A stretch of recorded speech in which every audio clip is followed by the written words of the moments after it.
আমি প্রায় সময় বলি কিছু কিছু বিষয় আছে সেগুলো আপনি একটু কষ্ট করে হজম করে ফেলুন। যদি হজম না করেন তাহলে সেটা হিতে বিপরীত। যেমন খাবারের বিষয়টা দেখুন। আপনি যে খাবারটা খাওয়ার পর সেটা যদি হজম না হয় তাহলে কিন্তু আপনার ডাইজেশন যথেষ্ট ক্লিয়ার ভাবে হবে। ফলে আপনার দেহের ভিতর রোগ প্রতিরোধ ক্ষমতা কমে যাবে, আপনি রোগে আক্রান্ত হবেন। অর্থাৎ আমি বলতে চাচ্ছি যদি আপনার খাবারটা হজম না হয় তাহলে আপনার রোগ বেড়ে যাবে। আবার ধরো কোন কথাবার্তার বিষয় কেউ কিছু বলেছে, সেই কথাটা যদি আপনি হজম না করতে পারেন তাহলে তার সাথে কিন্তু আপনার হাঙ্গামা দাঙ্গা লেগে যাবে। অর্থাৎ আপনি তার সাথে তর্কে জড়াই যাবেন। এই তর্কে জড়ানোর ফলশ্রুতিটা কি? কিছুক্ষণ আপনার মুখ থেকে কিছু বাক্য ব্যয় হবে যেগুলোর কোনো লাভ বা ফায়দা নেই। তাহলে বুঝা গেল মাঝে মধ্যে কিছু কথাও আপনি উপযোগ করতে হবে যাতে তর্ক থেকে আপনি বাঁচতে পারেন।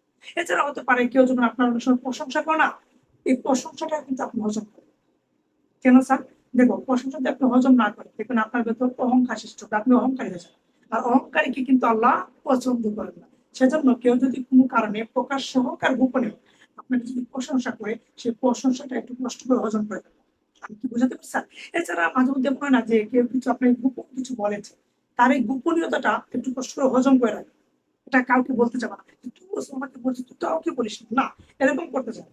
যদি কারো গোপনীয়তা আপনি হজম করতে না পারেন তাহলে মনে রাখবেন আপনার প্রতি তার অবিশ্বাসটা বেড়ে যাবে এবং আপনি খুব সম্ভবত সংকটে পড়ে যাবেন। ঠিক আছে? এছাড়া মাঝে মধ্যে হয় না যে আমি খুব সুখী, আমি খুব খুশি হয়েছি। এই মানে খুশি হওয়াটাকে সুখটাকে আপনি হজম করবেন। কেন? কারণ আপনি যখন সুখী হবেন এই সুখটাকে যদি আপনি হজম না করতে পারেন আপনার মধ্যে পাপাচার বেড়ে যাবে। কারণ মানুষ সুখী সুখী মানে কি? আমি যা চাচ্ছি তাই পাচ্ছি, যা চাচ্ছি তাই পাচ্ছি। এটা যদি আপনার কন্ট্রোলে না থাকে, আপনি সেটা হজম করতে না পারেন, তাহলে আপনার দ্বারা পাপ কাজ হবেই হবে, এটা কনফার্ম।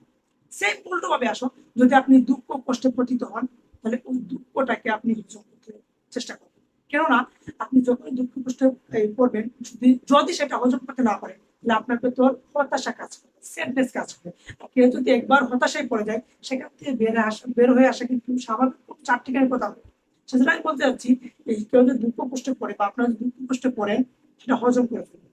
সেম কথা হচ্ছে আপনাদের জন্য এই যে পড়াশোনাগুলো, এই পড়াশোনাগুলো একটু কষ্ট হজম করে ফেলবেন। কেননা যদি আপনি এই পড়াশোনাগুলো হজম না করতে পারেন তাহলে পরীক্ষায় কিন্তু আপনার রেজাল্ট ভালো হবে। ফলশ্রুতিতে আপনাকে অনেকের কাছ থেকে অনেক কথা শুনতে হবে। সেজন্য আমি বলি যে কিছু কিছু সময় কিছু কিছু জিনিস হজম করতে হবে। আশা করি বিষয়টা তোমরা বুঝতে পারছো। ওকে।